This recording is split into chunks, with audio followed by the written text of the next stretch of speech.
Hi, this is Aaron Friedman. I'm going to talk through the DraftKings slate for today, October 15th. We have a 3-gamer with 1 Sunbelt and 2 Conference USA games. Yeah, most of the games are a 10-point spread. We have 3 of some of the worst teams in college football, but that doesn't mean they're not fantasy viable or we can win money off of Kennesaw State players just the same as you can off of Alabama players. So let's take a look at this slate. Maybe I'll do 10-15% randomization. Let's see how it goes.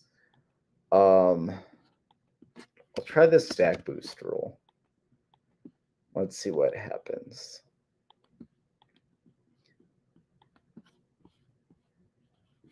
I'll do 70% max just because there's limited options. So you kind of have to take a stand with only 3 games and so many players to go around. I don't know if we have news on Goose Crowder yet.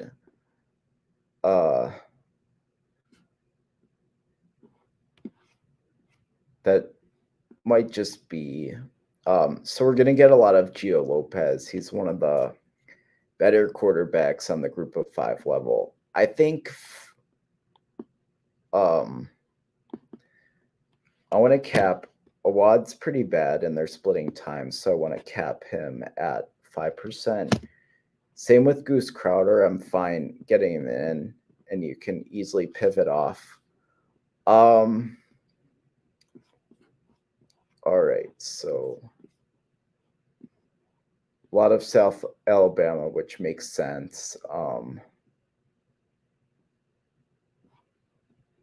Yeah, I think a lot of this is where I'm at. A lot of the 2, I really like the running backs from Kennesaw State a lot just because Middle Tennessee is pretty bad on defense. And I think Kennesaw State should try to slow the game down and run a lot. So Benefield I prefer, but Ashley is still very much in play. I do want to add some of who I think will be the quarterback. So I'm going to give Johnson 12. Let's cap him at 15%, but I think I'll be well over the field. I want a small amount of kill crease just in case he's starting. I really feel like when there's these 3-game slates, you kind of need a lot of exposure. Or not a lot of exposure, but you need some exposure to every quarterback. Let's see what we get.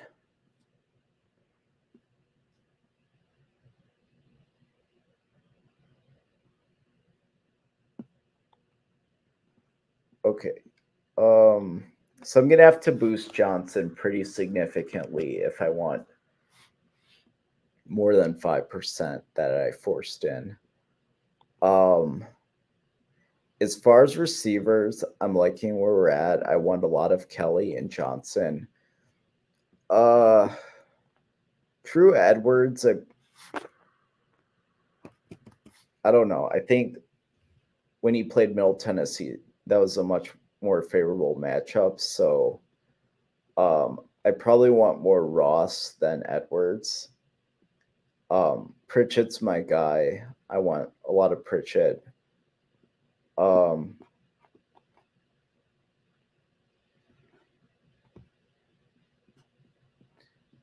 nobody's too expensive, so especially at nobody's too expensive, so you can fit in most of the studs. So I can see some lineups leaving a lot of money on the table. So I would say for a lot of these midweek slates, don't be afraid to leave a lot of money on the table as a way to get more guys that you want. But Edwards is also so cheap that he doesn't need to do what he did last week either. So you may get a lot of Edwards also. It looks like we're going to have a lot of receiver and flex, which is fine. I don't like to do the percentages up at the top. Oh, I don't think the rule took effect. Let's take a look now.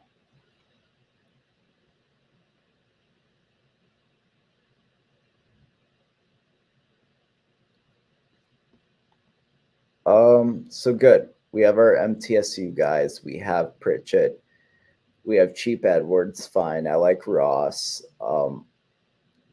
Jackson, I think, is good for DraftKings as a PPR guy.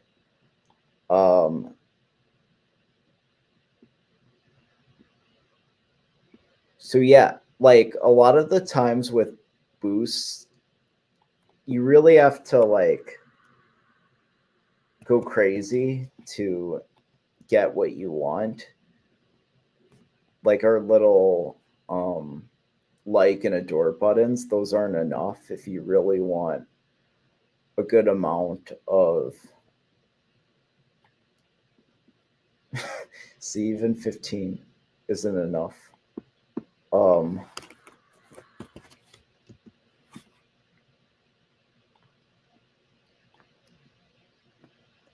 Yeah, just with how crazy these games are, I could definitely see the winning lineup leaving a lot on the table.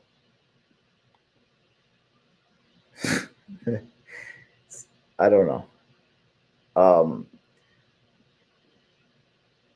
Because the optimizers don't like to leave a lot of money on the table, so